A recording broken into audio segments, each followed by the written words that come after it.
Hello, ഇന്ന് അമ്മ special beef കട്ട്ലേറ്റിൻ്റെ റെസിപ്പിയാണ് കേട്ടോ. നമുക്ക് കുട്ടികൾക്കൊക്കെ വീട്ടിൽ വളരെ എളുപ്പത്തിൽ ഉണ്ടാക്കി കൊടുക്കാൻ പറ്റുന്ന ഒരു ബീഫ് കട്ട്ലേറ്റിൻ്റെ റെസിപ്പിയാണേ.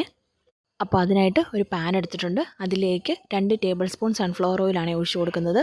എന്നിട്ട് അതിലേക്ക് 1.5 ടീസ്പൂൺ ഇഞ്ചി വെളുത്തുള്ളി പേസ്റ്റും ഒരു മീഡിയം സൈസ് സവോള ചെറുതായിട്ടൊന്ന് കട്ട് ചെയ്തിട്ട് അതോടെ ഇട്ട് കൊടുക്കുന്നുണ്ട്.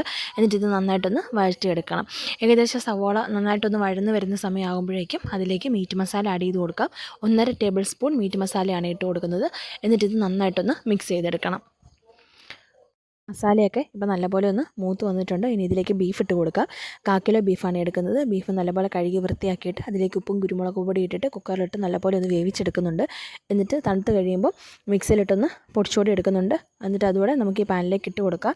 എന്നിട്ട് നന്നായിട്ടൊന്ന് മിക്സ് ചെയ്തെടുക്കണം. ബീഫിലെ വെള്ളമൊക്കെ വറ്റി നല്ലപോലെ ഒന്ന് ഡ്രൈ ആയി വരണം.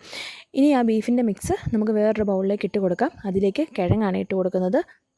ചെറുതായതുകൊണ്ട് 3 കിഴങ്ങ് എടുത്തിട്ടുണ്ട്. മീഡിയം സൈസ് ആണെങ്കിൽ 2 കിഴങ്ങ് മതിയാവും കേട്ടോ. എന്നിട്ടത് നല്ലപോലെ ഒന്ന് പുഴുങ്ങിയിട്ട് ഒന്ന് ഉടച്ചു കൊടുക്കുന്നുണ്ട്. എന്നിട്ടത് ബീഫിൻ്റെ മിക്സിലേക്ക് ഇട്ടിട്ട് നന്നായിട്ടൊന്ന് കുഴച്ച് കൊടുക്കുന്നുണ്ട്. ഇനി ഇതിപ്പം നല്ലപോലെ ഒന്ന് കുഴച്ച് കഴിഞ്ഞിട്ട് നമുക്കിതൊന്ന് നന്നായിട്ട് പരത്തിയെടുക്കണം. ഇവിടെ കൈ യൂസ് ചെയ്തിട്ടാണ് പരത്തുന്നത്. മോൾഡ് ഉണ്ടെങ്കിൽ മോൾഡും യൂസ് ചെയ്യാം കേട്ടോ.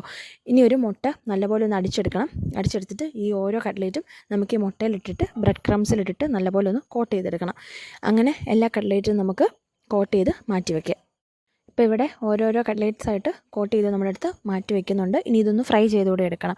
ഏകദേശം ഒരു 15 to 16 കട്ട്ലേറ്റ് ഇതിൽ നിന്ന് തന്നെ കിട്ടും കേട്ടോ. നമ്മൾ മോൾഡ് യൂസ് ചെയ്തിട്ടാണെങ്കിൽ അതിലും കൂടുതൽ കിട്ടും. നമ്മളിപ്പോൾ ഇത് കൈ വെച്ചിട്ട് പരത്തിയേക്കുന്നതുകൊണ്ടാണ് ഒരു 15 കട്ട്ലേറ്റോളം കിട്ടിയിട്ടുണ്ട്. ഇനിയിപ്പോൾ ഇത് എല്ലാം ഒന്ന് നല്ലപോലെ ഒന്ന് ഫ്രൈ ചെയ്തെടുക്കണം. ഇവിടെ സൺഫ്ലവർ ഓയിൽ യൂസ് ചെയ്തിട്ടാണ് ഫ്രൈ ചെയ്തെടുക്കുന്നത്. ഒരു പാനിലേക്ക് സൺഫ്ലവർ ഓയിൽ ഒഴിച്ച് കൊടുത്തിട്ട് അതിലിട്ട് നല്ലപോലെ ഒന്ന് ഫ്രൈ ചെയ്തെടുത്താൽ മതി. അപ്പോൾ അത്രയുള്ള കട്ട്ലേറ്റിൻ്റെ വീഡിയോ നിങ്ങൾക്ക് ഇഷ്ടമായിട്ടുണ്ടെങ്കിൽ ഒന്ന് ട്രൈ ചെയ്ത് നോക്കിയിട്ട് നിങ്ങളുടെ അഭിപ്രായം കമൻറ്റായിട്ട് അറിയിക്കാൻ മറക്കരുത് കേട്ടോ. അപ്പോൾ നമ്മുടെ വീഡിയോ ഇഷ്ടമായെങ്കിൽ ലൈക്ക് ചെയ്യാനും ഷെയർ ചെയ്യാനും സബ്സ്ക്രൈബ് ചെയ്യാനും മറക്കരുത് കേട്ടോ. താങ്ക്